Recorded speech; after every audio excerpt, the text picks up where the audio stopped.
Hello my dear students, very good morning. आप सभी को मैं बता दूं कि आपका झारखंड बोर्ड में जो 10th का एग्ज़ाम होने वाला है, यानी कि बोर्ड एग्ज़ाम होने वाला है 2024 में 23-24 के अभ्यर्थियों के लिए ये मॉडल सेट आ चुका है। परीक्षा का जो पैटर्न है इस मॉडल प्रश्न से आप समझ सकते हैं क्या होगा आपका। तो जल्दी से ही सारे मॉडल पेपर को देख लें, क्वेश्चंस का पैटर्न को देख ले। और यहाँ पे 30 MCQ हम अभी सॉल्व करने वाले हैं। तो आपके हर एक सब्जेक्ट में मैं बता दूँ क्वेश्चंस जो है 80 मार्क्स के होंगे, 80 नंबर के ही परीक्षाएं होंगे हर एक सब्जेक्ट में, और 20 नंबर आपको कॉलेज स्कूल से ही मिलेगा दोस्तों। तो आपके स्कूल से 20 नंबर आपको लेने हैं हर एक सब्जेक्ट में, और 80 नंबर का ही एग्ज़ाम है हर एक सब्जेक्ट से। तो ये विज्ञान का हम अभी प्रैक्टिस करने वाले हैं मॉडल सेट, जो अभी अभी लॉन्च हुआ है जैकबॉट की तरफ से। तो देखते हैं क्या है क्वेश्चंस और क्वेश्चन का पैटर्न। तो देखिए यहाँ पे टोटल क्वेश्चंस की संख्या 52 है, लेकिन आपको कैसे कैसे सॉल्व करना है देख लीजिए। सबसे पहले 1 से 30 तक के जो क्वेश्चन होंगे वो MCQ होंगे, और ये सारे क्वेश्चंस कंपलसरी हैं, ये 1 नंबर वाले क्वेश्चन हैं, ठीक है। उसके बाद 31 से लेकर 38 तक के जो क्वेश्चन हैं वो 2 अंक वाले हैं, जिसमें टोटल क्वेश्चन की संख्या 8 है, लेकिन आपको 6 क्वेश्चंस बनाने हैं, यानी कि 2-2 क्वेश्चन यहाँ पर एक्स्ट्रा दिया हुआ है। MCQ में एक्स्ट्रा क्वेश्चन नहीं होगा, लेकिन 2 नंबर वाले में 2 क्वेश्चन एक्स्ट्रा है, यानी कि 8 में से 6 बनाना है आपको 2 नंबर वाले क्वेश्चन 31 से 38 तक में। उसके बाद 39 से 46 तक के क्वेश्चंस हैं, यहाँ पर भी क्वेश्चन की संख्या 8 है, लेकिन आपको 6 क्वेश्चंस बनाना है, और ये क्वेश्चन 3 अंक का है दोस्तों, ठीक है। 3 नंबर वाले क्वेश्चंस हैं, और यहाँ पे 8 क्वेश्चन है कुल, और आपको 6 बनाने हैं, ठीक है। नेक्स्ट देखते हैं लॉन्ग क्वेश्चंस। लॉन्ग क्वेश्चन 47 से 52 तक दिए गए हैं, ठीक है। 5 अंक वाले ये प्रश्न है, जिसमें टोटल प्रश्नों की संख्या 6 है, यहाँ पे 2 क्वेश्चन एक्स्ट्रा है। 4 प्रश्न ही आपको सॉल्व करना है, यानी कि टोटल 6 में से आपको 4 बनाना है, 5 नंबर वाले प्रश्न है, ठीक है दोस्तों। तो 1 नंबर वाले 30 प्रश्न हैं, टोटल 30 क्वेश्चन बनाना है। 2 नंबर वाले 8 क्वेश्चन हैं, 6 बनाना है। इसके बाद 3 नंबर वाले क्वेश्चन की संख्या भी 6 है, 8 है, आपको 6 बनाना है। और 5 नंबर वाले प्रश्न की संख्या 6 है, जिसमें आपको 4 बनाना है, ठीक है दोस्तों। तो चलिए हम लोग MCQ सॉल्व करते हैं, थोड़ा पैसेंस रखेंगे। बहुत ही इंपॉर्टेंट क्वेश्चंस और रिपीटेड क्वेश्चंस यहाँ पे दिया हुआ है, जो अक्सर एग्ज़ाम में पूछे जाते हैं। तो पहला सवाल है, यहाँ पे पहला प्रश्न है आपके, ठीक है। देखते हैं यहाँ पर, what is the focal length of a plane mirror. तो प्लेन मिरर का यहाँ पे यानी कि समतल दर्पण की फोकस दूरी पूछा जा रहा है दोस्तों। तो प्लेन मिरर का जो फोकस दूरी होगा वो इनफाइनाइट होगा, ठीक है, अनंत पर होगा, कोई इसका फिक्स पॉइंट नहीं होगा। तो यहाँ पे आंसर 0 दिया है ए, बट आपका करेक्ट आंसर होगा बी, अनंत, ठीक है। और यहाँ से एक क्वेश्चन और बनता है कि 2 समतल दर्पण के बीच में अगर कोई वस्तु रखा गया है, तो उस वस्तु का जो इमेज है, प्रतिबिंब है, वो कितना बनता है। तो उसका इमेज भी याद रखना अनंत बनता है, ठीक है, इनफाइनाइट इमेज बनता है, ठीक है। ऐसे अगर 2 दर्पण रखा गया है, तो 2 दर्पण के बीच का जो ऑब्जेक्ट है उसका इमेज भी यहाँ पे क्या होगा, अनंत होगा, ठीक है दोस्तों। चलिए नेक्स्ट क्वेश्चन देखते हैं। किसी वस्तु का अवतल दर्पण द्वारा वास्तविक, उल्टा और समान आकार का प्रतिबिंब बनता है, तो वस्तु की स्थिति क्या है, ठीक है। तो ये हमारा concave mirror gives real inverted and same size image if the object is placed at. तो कहाँ पे वस्तु रखा गया होगा कि इस तरह का आपको प्रतिबिंब बनता हुआ दिखाई देगा। तो वो उसका आंसर होगा बी, यानी कि सी पर, एट सी, यानी कि सेंटर ऑफ कर्वेचर, ठीक है। सेंटर ऑफ कर्वेचर को बोलते हैं, ठीक है, वक्र बिंदु, ठीक है दोस्तों। चलिए नेक्स्ट देखते हैं। निम्नलिखित में से किसमें प्रकाश सबसे तेज गति से चलता है ना। The speed of light is fastest. तो फास्टेस्ट कहाँ पे होगा आपको पता है, तेल में तो होगा नहीं, पानी में भी नहीं होगा, हाँ वायु में सबसे तेज होगा, क्योंकि वायु का घनत्व सबसे कम है दोस्तों। तो घनत्व जिसका कम होता है उसमें बहुत ही तेज होता है, सबसे तेज वायु में होगा, उसके बाद तरल अवस्था में, उसके बाद सबसे कम ठोस अवस्था में होता है, ठीक है। तो अब अभी यहाँ पे आंसर होगा वायु में कितना होता है दोस्तों, 3 × 10⁸ मीटर पर सेकेंड होता है, ये आपका आंसर है, ये याद रखिएगा, ये भी पूछा जा सकता है, ठीक है दोस्तों। चलिए, एक लेंस की क्षमता -4 है, उसकी फोकस दूरी क्या होगी, यानी कि power of the lens is -4, what will be it's focal length. तो फोकल लेंथ और पावर के बीच क्या संबंध है, तो पावर इज इक्वल टू क्या होता है दोस्तों, 1/f, ठीक है। P इज इक्वल टू यानी कि पावर इज इक्वल टू होता है 1/, फोकस दूरी। तो फोकस दूरी पूछा जा रहा है आपसे, तो क्या करेंगे, यहाँ से एफ निकाल लेंगे। कैसे निकालेंगे, F is equal to 1/p करेंगे, ठीक है, 1/, पावर। तो पावर कितना दिया है, -4, तो आपका आंसर आ जाएगा, इसको सॉल्व करेंगे तो -0.25 मीटर, ठीक है दोस्तों। यहाँ पे फोकस दूरी हमेशा मीटर में देना होता है, ठीक है दोस्तों। चलिए, तो आंसर हो जाएगा सी। चलिए नेक्स्ट देखते हैं, मानव नेत्र की फोकस दूरी में परिवर्तन का क्या कारण है। तो फोकस दूरी जो है घटता बढ़ता रहता है, ये किसकी वजह से होता है। तो ह्यूमन आई के अंदर एक होता है सिलियरी मसल्स, ठीक है, सिलियरी मसल्स के सिकुड़ने और फैलने, ठीक है, की वजह से ही फोकस दूरी में परिवर्तन होता है, ठीक है दोस्तों। तो ये आंसर आपका सी हो जाएगा, ठीक है। दृष्टि दोष, दूरदृष्टि दोष को कहा जाता है, ठीक है, far sightedness is also known as.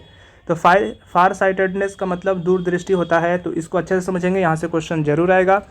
दूरदृष्टि में क्या होता है कि दूर की वस्तुएं तो दिखाई देती है लेकिन निकट की वस्तुएं दिखाई नहीं देती है दोस्तों, ठीक है।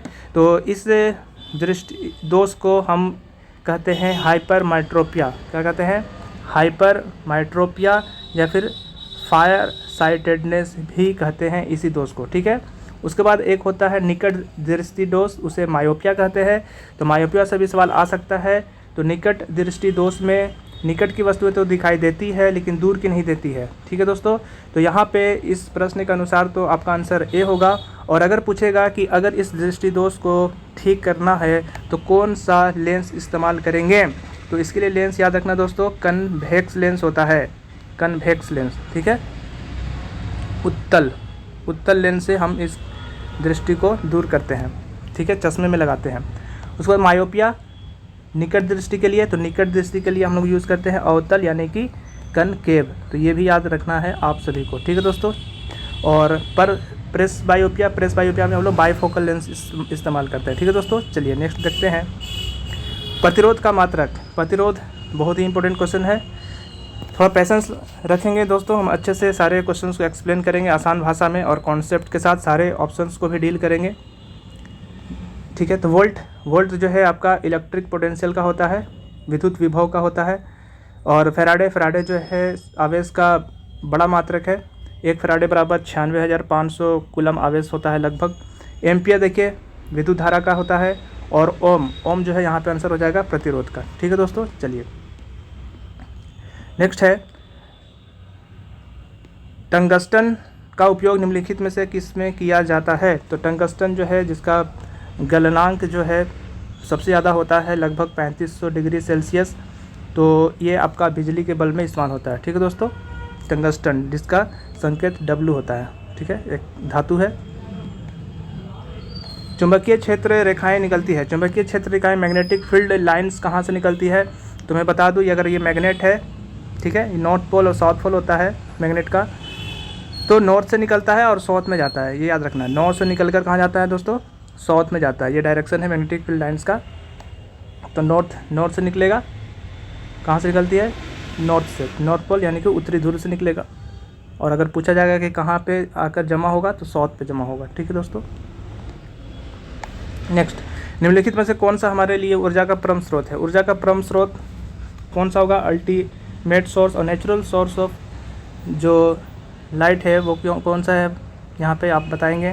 तो यहाँ पे हो जाएगा आंसर आपका सोलर, ठीक है दोस्तों, सोलर, ठीक है, सौर ऊर्जा, ठीक है, जो सन से मिलता है, ठीक है दोस्तों। चलिए, रासायनिक समीकरणों को हम किस नियम का कारण संतुलित करते हैं। रासायनिक समीकरण को यानी कि due to which law do we balance the chemical equation. ये मैंने एग्जाम में भी पूछे थे दोस्तों, आपको याद होगा। तो टेस्ट में हम अक्सर इस तरह के क्वेश्चन पूछा करते हैं। तो इसका आंसर देखिए, द्रव्यमान संरक्षण का नियम होगा जिसे लाबोजियर ने दिया था, the law of conservation of mass, ठीक है दोस्तों। चलिए, the law of conservation of mass हो जाएगा इसका आंसर, ठीक। नेक्स्ट देखते हैं, ये एक अभिक्रिया दिया है, इस तरह का क्वेश्चन जरूर आते हैं। इस अभिक्रिया में पूछा जा रहा है, इस रिएक्शन में पूछा जा रहा है कि इस टाइप का रिएक्शन है। तो देखेंगे आयरन जो है ज़्यादा रिएक्टिव है, ज़्यादा क्रियाशील है, कॉपर को विस्थापित कर दिया, कॉपर बाहर हो गया, भाग गया, है ना, और आयरन सल्फेट के साथ दोस्ती कर लिया। तो इस तरह का अभिक्रिया को कहते हैं विस्थापन अभिक्रिया, एक दूसरे को विस्थापित कर देना, यानी कि विस्थापन डिस्प्लेसमेंट हो जाएगा, ठीक है दोस्तों। चलिए H+ आयन की सांद्रता किस पदार्थ में सबसे अधिक होगी? H+ आयन जाहिर सी बात है कि वैसे पदार्थ में होता है जिसे अम्ल कहते हैं, यानी कि अम्ल ही H+ देता है, जो H+ देता है उसे अम्ल कहते हैं। तो सबसे ज़्यादा अम्लीय कौन होगा?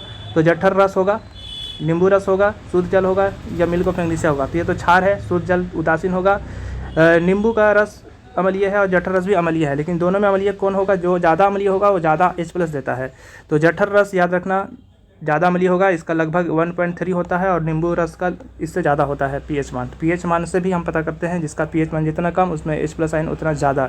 तो जठर रस ही आपका आंसर हो जाएगा। जठर रस में यहाँ पे बोला जाता है स्टोमक, ठीक है, स्टोमक में ये गैस्ट्रिक जूस जो है प्रोड्यूस होता है, जो HCl जिसे कहते हैं, ये भी क्वेश्चन आ सकता है। यही जठर रस है HCl जो भोजन को पचाने में मदद करता है। ठीक है दोस्तों, चलिए नेक्स्ट क्वेश्चन देखते हैं। इसका आंसर आपका गैस्ट्रिक जूस होगा। ठीक है, नेक्स्ट क्वेश्चन है ABCD का pH मान दिया है, अभी मैंने बताया। वो पूछ रहा है इसमें ज़्यादा अम्लीय कौन होगा या अम्ल कौन होगा। तो जिसका pH मान जितना कम होगा वो ज़्यादा अम्लीय होगा, यानी कि 5 pH मान सबसे कम है, 7 से कम है तो अम्लीय, 7 से ज़्यादा है तो क्षारीय, और 7 है तो उदासीन। ये याद रखिएगा दोस्तों। तो 5 है, इसका मतलब 7 से कम है, तो ये अम्लीय हो जाएगा। Option number A is correct. ठीक है दोस्तों, चलिए नेक्स्ट देखते हैं। निम्नलिखित में से किस लवण का उपयोग सोडा अम्ल अग्निशामक में किया जाता है? तो कौन सा जो है salt, which of the following salt is use in soda acid fire extinguisher? अगबुझनी में कौन सा अम्ल यूज़ करते हैं? देखो, अगबुझनी में अम्ल होता है और उस अम्ल के साथ लवण का अभिक्रिया होता है। वो कौन सा लवण है? जो कार्बन डाइऑक्साइड प्रोड्यूस करता है, और वही कार्बन डाइऑक्साइड जो है आग को बुझाने में मदद करता है। तो ये है सोडियम बाइकार्बोनेट, और यही लवण भरा होता है। जो जैसे ही हम नॉब को प्रेस करते हैं, बटन को प्रेस करते हैं सिलेंडर का जिसमें ये भरा होता है, ये अम्ल के साथ अभिक्रिया कर बहुत ही ज़्यादा मात्रा में कार्बन डाइऑक्साइड प्रोड्यूस करता है, जिस वजह से हमारा आग क्या हो जाता है? बुझ जाता है दोस्तों। ठीक है, तो ये अभिक्रिया आप पढ़े होंगे, ये इसके साथ टूटता है और सोडियम कार्बोनेट, कार्बन डाइऑक्साइड और NaCl प्राप्त होता है। ठीक है दोस्तों, तो ये अभिक्रिया आप पढ़े हैं और यहीं से क्वेश्चन ये पूछा गया है। ठीक है दोस्तों, चलिए नेक्स्ट देखते हैं। निम्नलिखित में कौन उभयधर्मी है? उभयधर्मी का मतलब जो अम्लीय और क्षारीय दोनों हो। एम्फोटेरिक ऑक्साइड, ये बहुत ही इंपॉर्टेंट है, याद रखेंगे। एल्युमिनियम ऑक्साइड और जिंक ऑक्साइड ये एम्फोटेरिक है, जबकि कार्बन डाइऑक्साइड यहाँ पे कौन है? अम्लीय ऑक्साइड है। ये सोडियम ऑक्साइड क्षारीय है, आयरन ऑक्साइड भी क्षारीय है। ठीक है, तो धातु ऑक्साइड क्षारीय होते हैं, लेकिन कुछ ऑक्साइड उभयधर्मी होते हैं, जैसे एल्युमिनियम ऑक्साइड, जिंक ऑक्साइड। और अधातु के ऑक्साइड होते हैं उदासीन होते हैं, और कुछ उदासीन होते हैं, जैसे मोनो ऑक्साइड ही उदासीन होते हैं, केवल याद रखेंगे। मोनो ऑक्साइड उदासीन होते हैं, बाकी अधातु के ऑक्साइड जो है अम्लीय होते हैं। ठीक है दोस्तों, और धातु के क्षारीय, लेकिन ये दोनों उभयधर्मी याद रखेंगे। ठीक है, जिंक ऑक्साइड और एल्युमिनियम ऑक्साइड उभयधर्मी होंगे। ठीक है दोस्तों, चलिए दिए गए तत्वों की इलेक्ट्रॉनिक विन्यास में कौन उत्कृष्ट गैस का इलेक्ट्रॉनिक विन्यास है? उत्कृष्ट गैस मतलब नोबल गैस। तो नोबल गैस जिसका विन्यास क्या होगा? अस्थायी विन्यास होगा, जिसके 72 कोष में 8 इलेक्ट्रॉन होंगे, वो उत्कृष्ट गैस का इलेक्ट्रॉनिक विन्यास कहलाता है। तो देखेंगे 72 कोष में 8 कहाँ है? तो सी में है। ठीक है, सी में है 8 2 10, यानी कि नियोन हो जाएगा। बहुत बढ़िया, नियोन हो जाएगा। ठीक है, उत्कृष्ट गैस का इलेक्ट्रॉनिक विन्यास। ठीक है दोस्तों, चलिए करा निम्नलिखित में से कौन असंतृप्त हाइड्रोकार्बन है? असंतृप्त यानी कि अनसैचुरेटेड। आपको याद होगा, असंतृप्त यानी कि अनसैचुरेटेड को बोलते हैं, जिसमें द्विबंध या त्रिबंध होते हैं, यानी कि अल्कीन और अल्काइन समूह के यौगिक। तो देखेंगे मीथेन तो होगा नहीं, क्योंकि अल्केन समूह का है। यहाँ पे इथेन भी अल्केन समूह का है, यानी कि ये यहाँ पे दिया हुआ है इथाइन जो है अल्काइन समूह का है, यानी कि ऑप्शन नंबर सी हो जाएगा। ठीक है दोस्तों, तो मैं आपको ट्रिक बताया था, अल्कीन और अल्काइन समूह के यौगिक असंतृप्त होते हैं, जबकि अल्केन वाले संतृप्त होते हैं। तो अल्कीन अल्काइन में अंतर मैंने बताया था कि कार्बन की संख्या जितना होगा उससे दुगना होगा हाइड्रोजन, तो अल्कीन, और दुगना से 2 कम होगा तो अल्काइन। तो देखिए दुगना से 2 कम है, 2 दूनी के 4 और 2 कम कर दिए 2, यानी कि ये अल्काइन। और दुगना होता तो अल्कीन हो जाता। ठीक है, जैसे C2H4 दुगना हो गया तो अल्कीन, और C2 दुगना से 2 कम, यानी कि 4 2 कम कर दिए C2H2, यानी दुगना से 2 कम अल्काइन, दुगना से 2 ज़्यादा दुगना तो अल्कीन, और दुगना से 2 ज़्यादा तो अल्कीन। ठीक है दोस्तों, चलिए SCHO में कौन प्रक्रियात्मक समूह है, यानी कि फंक्शनल ग्रुप है, क्रियाशील मूलक भी बोलते हैं इसे। तो देख लीजिए, ये अल्डिहाइड का क्रियाशील मूलक है CHO, तो सिंपल सी बात है अल्डिहाइड का है, तो ऑप्शन नंबर सी आंसर हो जाएगा। एल्कोहल का पूछेगा तो एल्कोहल का होता है OH, कीटोन का ये C डबल बॉन्ड O बीच में होता है। ठीक है दोस्तों, और अगर आपसे एल्कोहल कार्बोक्सिलिक का पूछेगा तो कार्बोक्सिलिक का COOH, इसी तरह से हाइड्रोजन का X, तो आप याद रखेंगे, यहाँ से क्वेश्चन आएगा। ठीक है दोस्तों, निम्नलिखित दिए गए तत्वों में किस तत्वों में संयोजी इलेक्ट्रॉनों की संख्या लिथियम के बराबर है। संयोजी इलेक्ट्रॉन मतलब महत्तम कोष में उपस्थित इलेक्ट्रॉन की संख्या, उसे बोलते हैं संयोजी इलेक्ट्रॉन। तो लिथियम का देखते हैं, परमाणु संख्या 3 होता है, विन्यास करने के बाद मुझे मिलता है महत्तम कोष का इलेक्ट्रॉन, तो लिथियम के भी महत्तम कोष में 1 है। इसी तरह से आप देखेंगे सोडियम की परमाणु संख्या 11 है, यानी कि दोनों एक ही समूह का है, तत्व है, एक ही ग्रुप का है, और एक ही ग्रुप के तत्वों में संयोजी इलेक्ट्रॉन समान होते हैं। तो देख लीजिए आप विन्यास करके भी, तो 2 8 1, यहाँ भी क्या आ रहा है, 1 आ रहा है कि नहीं, इसका आंसर क्या हो जाएगा, सोडियम। सोडियम तो ऑप्शन में नहीं है, लेकिन देखते हैं नेक्स्ट क्या है, पोटासियम। हाँ, पोटासियम भी इसी समूह का है, तो पोटासियम की परमाणु संख्या 19 है, इसका भी देख लेते हैं, 2 8 8 1, तो इसके भी महत्तम कोष में क्या आ रहे हैं, 2 8 8 1, पोटासियम दिया है, तो पोटासियम आंसर हो जाएगा दोस्तों। ठीक है दोस्तों, चलिए अमीबा में किस प्रकार का पोषण होता है, ये देखिए बायोलॉजी से क्वेश्चन है, बहुत ही इंपॉर्टेंट, इसको अच्छे से समझेंगे। अमीबा से अक्सर क्वेश्चन पूछा जाता है। तो अमीबा में क्या होता है, आप याद रखेंगे, प्राणी समभोजी पोषण होता है। ठीक है दोस्तों, हेलोजोइक न्यूट्रिशन होता है। क्या होता है ये, कि ये जो पानी में तैरने वाले जो जीव होते हैं और शैवाल होते हैं, उन्हें ये अपना भोजन बनाते हैं, ठीक है, फूड के रूप में ग्रहण करते हैं, और इनका ग्रहण करने का एक अपना तरीका होता है। ठीक है, इस तरह से अमीबा अपना एक बनाते हैं आकार, और अलग अलग आकार के जरिए ये भोजन को अपने अंदर शामिल कर लेते हैं। ठीक है दोस्तों, और इनका जो एक क्वेश्चन आता है कि अमीबा अपने भोजन को कहाँ पे डाइजेस्ट करता है, पाचन करता है, तो इसकी जो पाचन है, अमीबा में जो भोजन का पाचन है वो इसके रसधानी में होता है। ठीक है दोस्तों, ठीक है, तो इसका जो पाचन जो है इसके रसधानी में होता है, यानी कि वोक्यूल्स में होता है। ठीक है दोस्तों, वोक्यूल्स में। ठीक है, चलिए नेक्स्ट देखते हैं। श्वसन प्रक्रम में ग्लूकोज से पायरुवेट का विघटन कहा जाता है। ठीक है, क्या होता है यहाँ पे, where does pyruvate break down from glucose in the respiratory process. तो यहाँ पे आपको पता ही होगा, ग्लूकोज का जो होता है विघटन माइटोकॉन्ड्रिया में होता है। माइटोकॉन्ड्रिया आपका आंसर हो जाएगा। ठीक है दोस्तों, माइटोकॉन्ड्रिया। ठीक है, और कोशिका का पावर हाउस भी बोला जाता है। उसके बाद निम्नलिखित में से कौन सा हार्मोन शरीर की वृद्धि के लिए उपापचय का नियमन करता है, यानी कि विच of the following hormones regulates metabolism for body growth, है ना। तो शरीर की वृद्धि के लिए आपका थायरोक्सिन जो होता है आपका, ठीक है, ये होता है, ठीक है, इसका आंसर हो जाएगा। और वृद्धि इंसुलिन जो है आपका ब्लड में क्या करता है, आपका सुक्रोज की मात्रा को नियंत्रित करता है। और टेस्टोस्टेरोन तो आपको पता ही है कि ये आपका मेल हार्मोन्स है। ठीक है, और एस्ट्रोजन जो है आपका फीमेल हार्मोन है। ठीक है, फीमेल सेक्स हार्मोन, ये सेक्स हार्मोन है, मेल सेक्स, और एस्ट्रोजन होता है फीमेल सेक्स हार्मोन। ठीक है दोस्तों, चलिए, तो यहाँ पे हो जाएगा आंसर आपका थायरोक्सिन, जो कि यहाँ पे थायरोक्सिन ग्लैंड से निकलता है, थायरोक्सिन हार्मोन, जो कि आपके गले में होता है। ठीक है दोस्तों, 24 का देखेंगे, मानव में सभी अनैच्छिक क्रियाओं का नियंत्रण कहाँ होता है, इनवॉल्वेंट्री एक्शन इन ह्यूमन, कहाँ पे होता है ये सारे, तो मेडुला में होता है, आपको पता है, मेडुला में ये सारे प्रोसेस होते हैं, नियंत्रण अनैच्छिक क्रियाएँ। ठीक है, मेडुला, आंसर हो जाएगा ऑप्शन नंबर डी। ठीक है दोस्तों, चलिए नेक्स्ट देखते हैं 25 नंबर क्वेश्चन। अब थोड़ा सा क्वेश्चन बच गया है, थोड़ा पैसेंस रखेंगे। दिए गए चित्र किस प्रकार का जनन की प्रदर्शित करता है, ये जनन से है, ठीक है, रिप्रोडक्शन से है। तो यहाँ पे कह रहा है कि किस तरह का है जनन हो रहा है, यानी कि 1 से 2 हो रहे हैं, 2 से 3 हो रहे हैं, 3 से 4 हो रहे हैं, यानी कि प्रत्येक एक जो है 2-2 भाग में टूट रहे हैं। तो इस तरह को हम लोग बोलते हैं विघटन, इस तरह के जनन को बोलते हैं हमें वेजिटेटिव प्रोपागेशन बोलते हैं। वेजिटेटिव प्रोपागेशन मतलब इसको हिंदी में बोलते हैं पुनरुद्भवन। ठीक है, चलिए दोस्तों नेक्स्ट देखते हैं हम लोग। यहाँ पे मनुष्य में निषेचन कहाँ होता है, मनुष्य में निषेचन यानी कि फर्टिलाइजेशन इन ह्यूमंस कहाँ होता है जी। तो आपको पता ही है, इसका फॉलोपियन ट्यूब होगा, फॉलोपियन ट्यूब यानी कि अंडवाहिका में ही निषेचन होता है। बहुत ही इंपॉर्टेंट क्वेश्चन है। चलिए नेक्स्ट देखते हैं हम लोग 27 नंबर। अब बहुत ही जल्द हम लोग 30 क्वेश्चन को पूरा करने वाले हैं दोस्तों। तो किसी जीव में कोई गुण प्रभावित होता है, कहाँ पे प्रभावित होता है, तो आपको पता ही है कि आपका डीएनए और पिता और माता दोनों के डीएनए से होगा ना, दोनों के डीएनए से होगा, पिता और माता दोनों के डीएनए से। ठीक है दोस्तों, जीव में कोई गुण, ठीक है, तो यहाँ पे गुण जो है डीएनए की वजह से होता है। डीऑक्सी राइबोज न्यूक्लिक एसिड और राइबोज न्यूक्लिक एसिड, दोनों में अंतर जरूर देख लेना है दोस्तों अच्छे से, यहाँ से क्वेश्चन जरूर आएगा। तो ये है डीएनए माता और पिता और माता दोनों का होगा। ठीक है दोस्तों, यानी कि सी ऑप्शन आपका सही होगा यहाँ पे। ठीक है दोस्तों, चलिए नेक्स्ट क्वेश्चन देखते हैं। नाभिकीय विद्युत शक्ति संयंत्र में किस प्रक्रिया से ऊर्जा मुक्त होती है, by which process is energy release in nuclear power plant. तो याद रखेंगे, बहुत ही इंपॉर्टेंट है। न्यूक्लियर फ्यूजन यानी कि टूटना, फ्यूजन का मतलब टूटना और फ्यूजन का मतलब जुटना। तो न्यूक्लियर फ्यूजन होता है न्यूक्लियर पावर प्लांट में, और फ्यूजन जो है आपका सन होता है, सन में, सन की जो एनर्जी रेडिएट होती है वो न्यूक्लियर फ्यूजन की वजह से होती है। लेकिन यहाँ पे न्यूक्लियर पावर प्लांट में क्या होता है, जो रेडियो एक्टिव एलिमेंट है, रेडियो धर्मी तत्व हैं, वो उनका जो है न्यूक्लियर फ्यूजन होता है। ठीक है दोस्तों, यानी कि नाभिक उसके टूटते हैं तो ऊर्जा मुक्त होती है। ठीक है दोस्तों, चलिए नेक्स्ट क्वेश्चन है, by which process is energy is release. ये तो हो गया दोस्तों।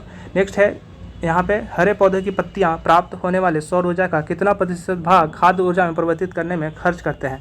तो कितना परसेंट ऊर्जा जो है यहाँ पे बनाने में सौर ऊर्जा का इस्तेमाल कितना परसेंट करते हैं खाद्य ऊर्जा में बदलने के लिए। ठीक है, तो 1% ही केवल यहाँ पे इस्तेमाल करते हैं पौधे। ठीक है दोस्तों, बहुत ही इंपॉर्टेंट क्वेश्चन है। यानी कि हरे पौधे की पत्तियाँ जो है सौर ऊर्जा का 1% भाग ही खाद्य ऊर्जा में परिवर्तित करने के लिए उपयोग करते हैं। ठीक है दोस्तों, चलिए नेक्स्ट क्वेश्चन है, लास्ट क्वेश्चन है यहाँ पे, निम्नलिखित में से किस पदार्थ का प्रयोग करना पर्यावरण के लिए सबसे अधिक लाभदायक होगा। तो जाहिर सी बात है, पर्यावरण के लिए वैसे पदार्थ हमें चाहिए जो बायोडिग्रेडेबल है, यानी कि जैव निम्नीकरणीय है, जो मिट्टी में जीवों के साथ जीवों के द्वारा अपघटित हो जाते हैं, मिट्टी में घुल जाते हैं पानी के साथ, वो कहलाते हैं बायोडिग्रेडेबल, यानी कि जैव निम्नीकरणीय। ठीक है, तो थर्मोकोल तो होगा नहीं, प्लास्टिक तो होगा नहीं, मिट्टी के डिस्पोजल होगा, मिट्टी में मिल ही जाएंगे, पानी में घुल जाएंगे। ठीक है, तो ये आपका बहुत ही अच्छा क्वेश्चन था। ठीक है, तो हमें चाहिए कि मिट्टी के बने हुए बर्तनों का इस्तेमाल करें। तो ये बहुत ही अच्छा एक्सप्लेनेशन हुआ है दोस्तों, तो इसे अपने दोस्तों के साथ शेयर करेंगे और आप भी अच्छे से रिवाइज कर लेंगे। और इसके अलावा अगर आप चाहेंगे तो मुझसे एक्सप्लेनेशन करवा सकते हैं और भी मॉडल सेट का, और यहाँ पे सब्जेक्टिव क्वेश्चंस भी बहुत अच्छे दिए हुए हैं, तो हम इनका भी सॉल्यूशन आपको लेकर आएंगे। आपके कोई भी प्रॉब्लम्स होंगे तो आप कमेंट्स जरूर करेंगे, सारे क्वेश्चंस का हम हल जरूर आपको लेकर आएंगे दोस्तों। So thank you to all of you.